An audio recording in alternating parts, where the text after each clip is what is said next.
Hello students, আমি Nitish sir জ্ঞানজ্যোতি coaching সেন্টারের পক্ষ থেকে তোমাদের প্রত্যেককে জানাই আরও একবার স্বাগত।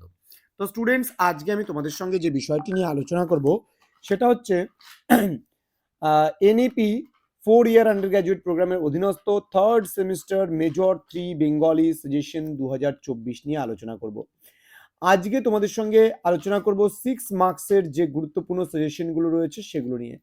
লাস্ট ক্লাসে আমি 2 এবং 3 নম্বরের প্রশ্নগুলো নিয়ে আলোচনা করেছিলাম, যেটা তোমাদের মেজর 3তে ভাষাতত্ত্ব ও ভাষাবিজ্ঞান রয়েছে, সেখান থেকে তোমাদের গুরুত্বপূর্ণ প্রশ্নগুলো আলোচনা করা হয়েছিল।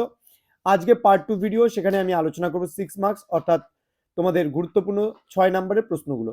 যারা এখনো চ্যানেলটিকে সাবস্ক্রাইব করনি তারা অবশ্যই চ্যানেলটিকে সাবস্ক্রাইব করে পাশে থাকা বেল আইকন অল প্রেস করে রাখো, যাতে নেক্সট টাইম থেকে কোনো ভিডিও আপলোড করলে তার নোটিফিকেশন তুমি সবার আগে পেতে পারো। এছাড়া তোমরা যারা ভাবছো যে অনলাইনে আমাদের ক্লাস জয়েন করবে তারা অবশ্যই যোগাযোগ করো আমাদের অফিসিয়াল নাম্বার 7076398606 নাম্বার অথবা 6295916282 নাম্বারে।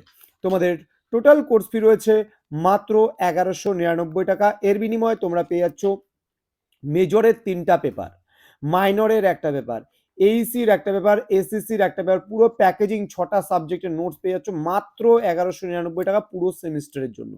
তো দেরি কিসের, আজই যোগাযোগ করো আমাদের সঙ্গে এবং যুক্ত হয়ে যাও আমাদের অনলাইন ক্লাসে। তো তোমাদের কি কি পড়তে হবে 6 নম্বরে সেগুলো নিয়ে আজকে আলোচনা করব। প্রথম প্রশ্ন, বাংলা ভাষার উপভাষা বলতে কি বোঝো? বাংলা ভাষা ও উপভাষার সম্পর্ক এবং উপভাষার বৈশিষ্ট্যগুলি আলোচনা করো। নেক্সট, উপভাষার সংজ্ঞা দাও। বাংলা ভাষার উপভাষা কয়টি ও কি কি, উপভাষাগুলি কোন কোন অঞ্চলে প্রচলিত তা আলোচনা করো। অথবা দিয়ে আসতে পারে, উপভাষা বলতে কি বোঝো? বাংলা উপভাষার প্রকারভেদগুলি লেখো এবং উপভাষাগুলি যে যে অঞ্চলে প্রচলিত সেই স্থানগুলির নাম লেখো। ওকে, নেক্সট আমরা চলে আসব পরবর্তী প্রশ্নে। 3 নাম্বার যে প্রশ্নটা রয়েছে, ভাষা উপভাষার সম্পর্ক লেখো এবং সাধু ও চলিত ভাষার সম্পর্ক নির্ণয় করো। পরবর্তী প্রশ্ন, স্বরধ্বনি কাকে বলে? বাংলা ভাষার স্বরধ্বনিগুলির সামগ্রিক পরিচয় দাও। নেক্সট, উচ্চারণের স্থান ও উচ্চারণের প্রকৃতি অনুযায়ী বাংলা ভাষার উচ্চারিত স্বরধ্বনিগুলির পরিচয় দাও।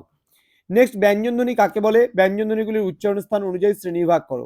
নেক্সট, স্বরধ্বনি কাকে বলে? বাংলা ভাষায় মৌলিক স্বরধ্বনি কয়টি ও কি কি, উচ্চারণ স্থান ও উচ্চারণ প্রকৃতি অনুযায়ী মৌলিক স্বরধ্বনিগুলির শ্রেণীবিভাগ করো। নেক্সট, মৌলিক স্বরধ্বনি কাকে বলে? বাংলা ভাষায় মৌলিক স্বরধ্বনিগুলি উল্লেখ করো।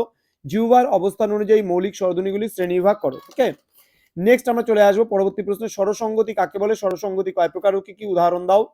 নেক্সট, সমীভবন কাকে বলে? সমীভবন কয় প্রকার ও কি কি। নেক্সট, সরলোপ বা সম্প্রকর্ষ কি, তার শ্রেণীভাগ আলোচনা করো। ওকে, নেক্সট আমরা চলে আসব পরবর্তী প্রশ্নে, যেটা বলেছে পৃথিবীর বৃহত্তম ভাষাগোষ্ঠী বা ভাষাবংশ কোনটি, তার পরিচয় দাও। নেক্সট, গোত্র ও বংশানুযায়ী ইন্দো ইউরোপীয় ভাষাবংশগুলির বিভাজন করো।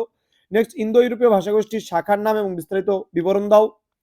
নেক্সট, টিকা লেখো কেন্তাম এবং সাতাম। নেক্সট, বাংলা ভাষার উৎপত্তির ইতিহাস বর্ণনা করো। দেন, রূপিম কাকে বলে? রূপিমের বৈশিষ্ট্য উল্লেখ করো। নেক্সট, অক্ষর বা দলের সাথে রূপিমের পার্থক্য লেখো। এই কয়েকটা প্রশ্ন তোমরা যদি পড়ো তাহলে তোমরা এখান থেকে কমন পাবেই পাবে। তো স্টুডেন্টস, যারা এখনো পর্যন্ত আমাদের অফিসিয়াল ইউটিউব চ্যানেলটিকে সাবস্ক্রাইব করনি তারা অবশ্যই চ্যানেলটিকে সাবস্ক্রাইব করে পাশে থাকা বেল আইকন অল প্রেস করে রাখো, যাতে নেক্সট টাইম থেকে কোনো ভিডিও আপলোড করলে তার নোটিফিকেশন তুমি সবার আগে পেতে পারো।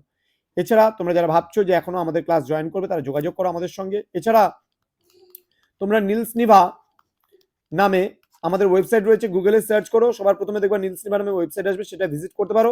এছাড়া আমাদের আরেকটা ওয়েবসাইট রয়েছে www.gyoti.info লিখে যদি সার্চ করো তাও কিন্তু আমাদের ওয়েবসাইটে পৌঁছে যাবে।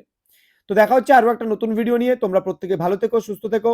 Thank you so much, thanks for watching after all, thank you.